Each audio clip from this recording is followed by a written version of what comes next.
Hello friends, welcome to physics time. तो आज हम करने वाले हैं हमारा +1 का यूनिट 4 का next topic, that is mechanical energy and it's conservation. इसकी कंजर्वेशन करेंगे और एक इसका बहुत इंपॉर्टेंट एग्जांपल करेंगे इसी के अंदर। तो सबसे पहले मैकेनिकल एनर्जी क्या होती है। अगर आपने एनर्जी की डिफरेंट फॉर्म्स पढ़ी होगी तो वहाँ पर दो टाइप की एनर्जी पढ़ी होगी, potential energy and kinetic energy. Potential energy क्या थी? पोटेंशियल एनर्जी जो किसी बॉडी की कॉन्फ़िगरेशन या उसकी जगह की वजह से हो कि वो कहाँ पर रखी है। बट जो काइनेटिक एनर्जी थी वो उसकी मोशन की वजह से थी। अब ये जो दोनों ही एनर्जीज हैं ये इंटरचेंजेबल हैं। इन दोनों एनर्जीज को अगर ऐड कर दो तो हमारे पास क्या बनती है? Mechanical energy. यानी कि हम क्या कह सकते हैं कि एक बॉडी के पास एक टाइम में kinetic energy plus potential energy दोनों होती हैं और उनके सम को क्या बोला जाता है? Mechanical energy. और जो वो मैकेनिकल एनर्जी होती है वो क्या होती है? हमारी कंजर्व होती है, कांस्टेंट होती है एक सिस्टम ऑफ बॉडी के लिए। कैसे? एक एग्जांपल है, उसे हम डेराइव भी करेंगे, बट फॉर नाउ कैसे है वो एग्जांपल? सपोज यहाँ कोई बॉडी है, उसे मैंने फॉल करवाना है। यहाँ पर मैंने उसे पहले पकड़ा हुआ है, बॉडी को ऊपर से गिरेगी अभी ये नीचे। इस टाइम पे ये बॉडी रेस्ट पे है, तो इसके अंदर जो पोटेंशियल एनर्जी है वो तो कुछ होगी जितनी इसकी हाइट है mgh के अकॉर्डिंग, बट इसकी काइनेटिक एनर्जी 0 होगी क्योंकि ये रेस्ट पे है। लेकिन नीचे जाते जाते इसकी काइनेटिक एनर्जी बढ़नी स्टार्ट हो जाएगी। लेकिन जैसे जैसे नीचे आएंगे काइनेटिक एनर्जी बढ़ेगी बट पोटेंशियल एनर्जी कम होती जाएगी क्योंकि हाइट कम हो गई। अब यहाँ पर ये कह सकते हैं कि यहाँ पर कंप्लीट पोटेंशियल एनर्जी है इसके पास, यहाँ कंप्लीट काइनेटिक एनर्जी है। यानी कि पोटेंशियल एनर्जी धीरे धीरे काइनेटिक एनर्जी में बदल गई। ठीक है, जो हमारी यहाँ पर कंप्लीट पोटेंशियल एनर्जी थी वो धीरे धीरे काइनेटिक एनर्जी में पूरी बदल गई। यहाँ पर जितनी पोटेंशियल एनर्जी थी, मान लो 5 जूल थी, तो यहाँ उतनी ही काइनेटिक एनर्जी होगी 5 जूल। मान लो मैं यहाँ बीच में मेज़र करूँ कहीं, यहाँ पोटेंशियल 2.5 है तो काइनेटिक 2.5 है। अब देखो यहाँ पर काइनेटिक 0 थी, यानी हर केस में जैसे इनका टोटल करोगे पोटेंशियल प्लस काइनेटिक का सम हमेशा इक्वल आएगा, सेम आएगा एक सिस्टम ऑफ बॉडी के लिए। एक बॉल रेस्ट पे है, यहाँ पर आप उसे किक कर दो, वो बहुत दूर जाके पड़ेगी। तो यहाँ से यहाँ तक आप किसी भी पॉइंट पे उसकी मैकेनिकल एनर्जी मेजर कर लो, वो हमेशा सेम आएगी। क्या होता है जब कोई बॉडी रेस्ट पे पड़ी है तो वो अपने अंदर जो एनर्जी स्टोर करके रखती है वो एनर्जी क्या होती है? Potential energy. जैसे ही वो एनर्जी उसे मूव करना पड़ता है तो वो पोटेंशियल एनर्जी काइनेटिक एनर्जी में चेंज होना स्टार्ट होती है थोड़ा थोड़ा। बट अगर आप किसी भी पॉइंट पे उनको टोटल कर लो वो हमेशा सेम ही रहेगी। ठीक है, ये वो वाला काम है कि एक बच्चे के लेफ्ट हैंड में 5 बॉल्स हैं, राइट हैंड में भी 5 बॉल्स हैं। वो एक ए पॉइंट से बी पॉइंट तक गया। ठीक है, बी पॉइंट पे जाने के बाद देखा किसी ने कि उसके एक हैंड में 7 बॉल्स रहेगी, दूसरे हैंड में 3 बॉल्स थी। तो स्टार्टिंग में उसके पास टोटल बॉल्स कितनी थी? 10। पहुंचने पे उसके पास टोटल बॉल्स कितनी रही? 10। बीच में भी आप काउंट करते तो उसके हाथ में कितनी बॉल थी? टोटल 10। तो वो जो टोटल बॉल्स हैं वो क्या हुई? हमारी मैकेनिकल एनर्जी। तो मैकेनिकल एनर्जी हमेशा कांस्टेंट रहेगी, वो कभी काइनेटिक में चेंज हो जाती है, कभी पोटेंशियल में। बस इतनी सी बात है इसके लिए। ये एक स्केलर क्वांटिटी है और ये इसकी डेफिनेशन है, आप कर लेना यहाँ से। इसके कुछ इंपॉर्टेंट पॉइंट है। जो मैकेनिकल एनर्जी है वो फ्रेम ऑफ रेफरेंस पे डिपेंड करेगी। Frame of reference in the sense कि आप किस आपका फ्रेम जो आपकी जिस चीज़ में आप नोटिस कर रहे हो उसे, वो मूविंग है, वो मोशन में है, रेस्ट पे है, किस डायरेक्शन में मूव कर रहा है, वहाँ टाइम हमारे जैसा है या नहीं। आप एक बॉल है उसके लिए मैकेनिकल एनर्जी नोट कर रहे हो अर्थ पे, फिर उसी के लिए मून पे नोट कर रहे हो, तो दोनों में डिफरेंस आएगा क्योंकि उसका frame of reference he change हो गया। सेकेंड, कुछ केसेस में जो मैकेनिकल एनर्जी है वो सिर्फ पोटेंशियल एनर्जी हो सकती है, वहाँ पर के ज़ीरो हो जाएगा। कुछ केसेस में जो मैकेनिकल एनर्जी है वो सिर्फ काइनेटिक एनर्जी हो सकती है, वहाँ वी ज़ीरो हो जाएगा। एक केस जहाँ पर दोनों ही ज़ीरो हो, काइनेटिक और पोटेंशियल, वहाँ पर तो मैकेनिकल एनर्जी पक्का ज़ीरो होगी। लेकिन ज़रूरी नहीं है, अगर हमारी मान लो ई ज़ीरो है यानी मैकेनिकल एनर्जी ज़ीरो है, तो इसका मतलब ये नहीं है कि काइनेटिक और पोटेंशियल दोनों ज़ीरो है। इसका मतलब ये हो सकता है कि के पॉजिटिव है और पोटेंशियल एनर्जी नेगेटिव है।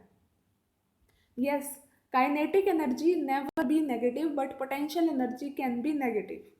और नेगेटिव पोटेंशियल एनर्जी या फिर नेगेटिव मैकेनिकल एनर्जी का मतलब क्या होता है कि हमारी जो भी चीज़ है, जो भी सिस्टम है हमारा, वो बाउंड स्टेट में है, बंधा हुआ है किसी और चीज़ के साथ। ठीक है, इसका एग्जांपल है इलेक्ट्रॉन्स हैं, एटम में ट्रैवल करते हैं, एटम में रिवॉल्व करते रहते हैं। वो जो इलेक्ट्रॉन है, अगर उसकी इलेक्ट्रॉन की मैकेनिकल एनर्जी निकाल लोगे तो उसकी नेगेटिव आएगी हमेशा। वो इसलिए क्योंकि वो एटम के साथ बाउंड है। या फिर आप सैटेलाइट की बात करो, सैटेलाइट अर्थ के अराउंड घूमती रहती है, तो आप सैटेलाइट की अगर पोटेंशियल एनर्जी मैकेनिकल एनर्जी निकालोगे तो वो नेगेटिव आएगी, क्योंकि सैटेलाइट हमारी अर्थ के साथ बाउंड है। ओके, नाउ ये जो एग्जांपल है ये इंपॉर्टेंट है। जो पहले पॉइंट्स थे वो आप बस एक बार सुन लो दिमाग में तो बैठ जाए बस। इसमें हम क्या लेंगे, इस law of conservation of mechanical energy को प्रूव करेंगे। कैसे? हम क्या लेंगे, एक बॉडी लेंगे जो पॉइंट ए पे है, हमने उसे फ्री फॉल करवा दिया पॉइंट सी तक, ग्राउंड तक। ठीक है ना, हम क्या करेंगे, इसमें ए पॉइंट पे उसकी टोटल एनर्जी निकालेंगे, बी पॉइंट पे और सी पॉइंट पे। ए पॉइंट पे वो क्या थी, रेस्ट पे, तो उसकी वेलोसिटी क्या आएगी, 0। बी पॉइंट पे उसकी वेलोसिटी v1 हुई थी और सी पॉइंट पे v। अब क्या करेंगे, पॉइंट ए पे निकालेंगे सबसे पहले उसकी टोटल एनर्जी। काइनेटिक एनर्जी यहाँ कितनी होगी उसकी, 0, क्योंकि उसके पास वेलोसिटी ही नहीं है। और पोटेंशियल एनर्जी कितनी होगी, वो कितनी हाइट पे है, अर्थ से कितनी हाइट ऊपर है, h, तो इसकी पोटेंशियल एनर्जी हो जाएगी mgh। तो टोटल एनर्जी क्या होगी, kinetic energy plus potential energy, वो कितनी होगी, mgh। Total energy for point A is mgh। Next निकालेंगे पॉइंट सी के लिए। पॉइंट सी पे काइनेटिक एनर्जी कितनी होगी, पॉइंट सी पे हाफ एम वी स्क्वेयर होता है फॉर्मूला, वी ही वैल्यू है तो ये आ जाएगी half m v square. But हमें थोड़ा फॉर्म का ध्यान रखना है कि हम किस फॉर्म में निकाल रहे हैं, कि हमारी तीनों एनर्जीज को, तीनों पॉइंट की लास्ट में एनर्जीज को हमें इक्वेट करना पड़ेगा, तो हमें तीनों को एक ही फॉर्म में निकालना है। तो हम क्या करेंगे, यहाँ पर वी स्क्वेयर को जी एच की फॉर्म में चेंज करवाएंगे। कैसे, इक्वेशन यूज करो, v square minus u square is equal to 2as। यहाँ v की वैल्यू वी स्क्वेयर है, स्टार्ट कहाँ से हुआ था, ये इनिशियली इसकी वेलोसिटी 0 थी। 2, एक्सेलरेशन कितनी है यहाँ g, एंड s की वैल्यू कितनी है h, तो v स्क्वेयर क्या आ गया 2gh। तो यहाँ पर काइनेटिक एनर्जी कितनी आ गई, mgh। नाउ पोटेंशियल एनर्जी का फॉर्मूला क्या होता है, mgh। लेकिन पॉइंट सी के लिए हाइट कितनी है, 0, ग्राउंड और सी के बीच में हाइट कितनी है, 0, तो यहाँ पर पोटेंशियल एनर्जी क्या आ जाएगी, 0। That means kinetic energy plus potential energy कितना हो जाएगा, mgh। यहाँ पर देखो पॉइंट ए और पॉइंट सी दोनों के लिए टोटल एनर्जी कितनी निकली है, mgh। तो अब हम क्या करेंगे, बीच के एक पॉइंट के लिए भी नोट कर लेंगे कि कितनी एनर्जी है। पॉइंट बी के लिए, at point B kinetic energy कितनी होगी, फॉर्मूला क्या होता है इसका, half m v square. V की वैल्यू क्या है, बी पे v1 थी, हमने नोट की थी। अब इसको भी हमें gh वाली फॉर्म में चेंज करना पड़ेगा, तो इक्वेशन यूज करेंगे v square minus u square is equal to 2as। यहाँ पर v की वैल्यू क्या है, v1, u कितना था, 0, 2, a की वैल्यू क्या है, g, और s का मतलब स्टार्टिंग से अब तक कितना डिस्टेंस ट्रेवल किया है, x। तो क्या आ गया, s की वैल्यू यानी डिस्टेंस कितना है, x, यानी v1 square is equal to 2gx, यानी काइनेटिक एनर्जी किसके इक्वल आ गई, mgx के। नाउ पोटेंशियल एनर्जी का फॉर्मूला क्या होता है, mgh, लेकिन हमें निकालनी है पॉइंट बी के लिए, और पॉइंट बी ग्राउंड से कितना ऊपर है, h माइनस एक्स, तो हाइट की जगह क्या पुट करवा देंगे यहाँ पर, mg h माइनस एक्स। अब kinetic energy plus potential energy को ऐड कर दो तो टोटल एनर्जी कितनी आ जाएगी, mgh। यानी कि एक बॉडी को हमने फ्री फॉल करवाया, उसके 3 पॉइंट्स पे एनर्जी नोट की, उसकी तीनों पॉइंट्स पे उसकी एनर्जी कितनी आ गई, mgh टोटल। आप किसी भी फॉर्म में ले सकते थे, आप v वाली फॉर्म में लेते तब भी सेम आती, ठीक है। इसका मतलब हमारी जो जो हमारी मैकेनिकल एनर्जी थी ओवरऑल वो क्या रही हमारी, सेम। जैसे ये ग्राफ है, ग्राफ में क्या होगा, हमने ग्राफ बताया है कि अगर हमारी बॉडी में सपोज सबसे पहले सबसे हाई क्या है, यहाँ पर काइनेटिक एनर्जी का ग्राफ है ये, और ये पोटेंशियल एनर्जी का। जो रेड वाला ग्राफ है वो काइनेटिक का, जो ब्लू वाला है पोटेंशियल का। ये स्प्रिंग वाले में भी यूज होता है ग्राफ। इसमें क्या है, इस पॉइंट पे काइनेटिक एनर्जी कितनी है, मैक्सिमम, और पोटेंशियल एनर्जी कितनी है, 0। जैसे धीरे धीरे डिस्टेंस इंक्रीज होगा, पोटेंशियल एनर्जी बढ़ती जा रही है, मैक्सिमम पे पहुंच गई, लेकिन काइनेटिक एनर्जी घटती जा रही है।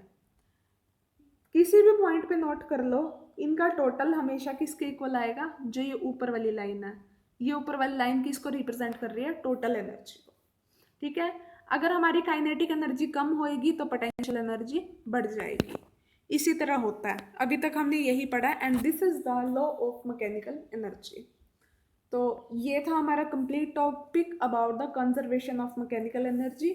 इसके बाद आपका रहता है लास्ट में कॉलिजन्स।